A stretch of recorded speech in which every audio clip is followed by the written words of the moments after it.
It is a shame that we constantly see the tearing down of positive black men in the public eye.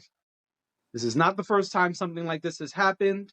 It is a shame that arguably at the height of this man's career, they arrest him and take him out in cuffs for a misdemeanor battery charge. A misdemeanor battery charge. One more time, a misdemeanor battery charge. Misdemeanor charges are quite normally a phone call to your lawyer that says, hey, we need you to come on in. Mm-hmm. Even saying that, because the police put out a statement saying that they didn't want to confirm it at first, but the first statement said a man was arrested for a physical altercation at the 700 such and such block. Right. Misdemeanor battery is not a physical altercation the way it sounds. Misdemeanor battery is nothing.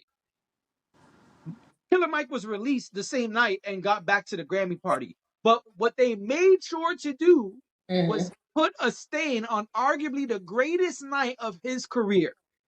Yeah. 3 Grammys. How many people are winning 3 Grammys in one night, period? Fuck genres.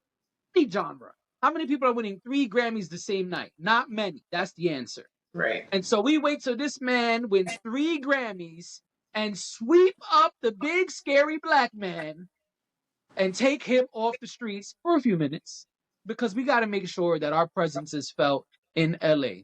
Fuck the LAPD for that bullshit. I am sick of seeing police departments flex for no fucking reason. There was no reason to do this. Killer Mike has a legal team. Killer Mike has a spouse. Killer Mike has an entourage.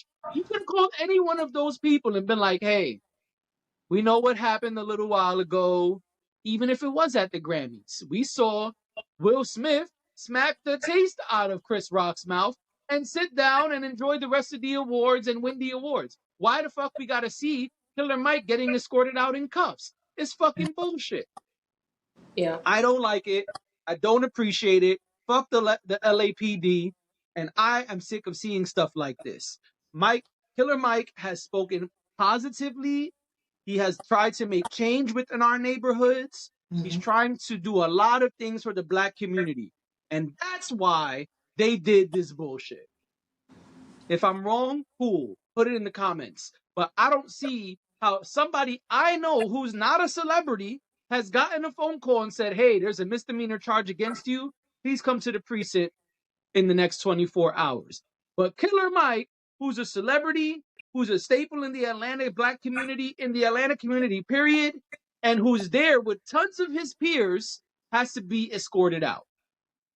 Right. That's what was wild to me is that I know he's known in LA, so it's almost like the LAPD had it out for him.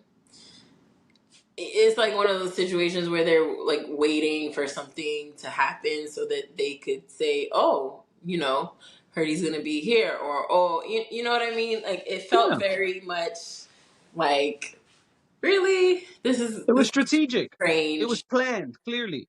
Yeah, it was really strange to me. I was like, but I And don't even if it wasn't understand. planned, even if I'm wrong and it wasn't a strategic move, this still was a humongous overreaction in the moment. This was a seize the moment kind of thing for them, and there was no need for that. Yeah. Yeah, no, I totally understand what you're saying, and I do think that it could have been handled a lot differently. Of course. It's the effort to make it so public Yeah. that is, there are a lot of other people who are afforded a lot more courtesy Grace. Yeah. than he was, and like you said, at the Oscars, Will Smith, Will Smith did what he did and got to sit back in his seat. That was a felony. Obviously, it was a different It was a different event and all of that. I don't know. I don't even know if it was the same venue, but um, it's just it's very clear that there are different strokes for different folks. Yeah, and that's bullshit. And it's a lot of times you see it's the people who are doing things in the community, the people who are making noise about injustices, the people who are speaking the loudest, for those who can't speak for themselves, that find themselves persecuted. Yeah. So yes, I totally understand. And it just, yeah, it did put a stain on the night, but it didn't put a stain on him. Like, he basically was just like, I don't even want to talk about that. Like, I just want to talk about the fact that I won, and I want to move on. So Yeah, but that's inevitable at this point, because when you right, look up right now, Killer Mike Grammys, that's what's that's popping what you up. see. That's Killer what you Mike see. arrested after winning 3 Grammys. Killer Mike breaks silence the next day. Killer Mike arrested for these. It's a stain. He might not want to act like it, and I don't blame him. I wouldn't want to talk about that bullshit publicly either. Of course But not. Yeah. but this will forever be etched in the memory of his Grammy wins, and it should not be. Yeah. No, It you're was right. distasteful. It was disgusting. It was this. It was another this word I can't even think about. Okay, I believe you. I can't think of one right now. My brain is shot. Probably despicable. Despicable is, yep, I'm yep. sorry that Killer Mike had to go through that, Yeah, that was and whack. and and I wish that we didn't have to see our people, our leaders, our peers being singled out Hmm. and dragged down. Yeah. Yeah, no, I agree. I agree. And he talked about the fact that, just to kind of move away from that a little bit, but he talks about the fact that he's 48 and he's going to be 50 soon, in a couple of years. And um, so he talked about it doesn't matter about your age, but somebody even pointed out that SZA is 34. And I think what we're seeing is, you know, it, there's a lot of emphasis, or has been a lot of emphasis, put on age in the music industry. And we're constantly these days seeing people defy that. Yeah, And it makes sense, right? Like, to us regular folks, it makes a lot of sense.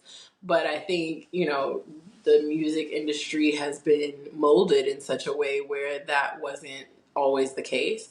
So it's nice to see that, people are still thriving. People are able to start their careers later if that's what they so choose, their music careers later if that's what they so choose to do. I'm not talking about well, Killer Mike in that sense, but I got you. but I'm just saying, there's, so many people, so many examples of the fact that, you don't have to be 17 going on 18 to be best Right. new artist, or, to really be thriving in the music industry these days. So I'd love to see that. And I'm Yeah, I excited for agree. everybody who won. Not everybody. Well,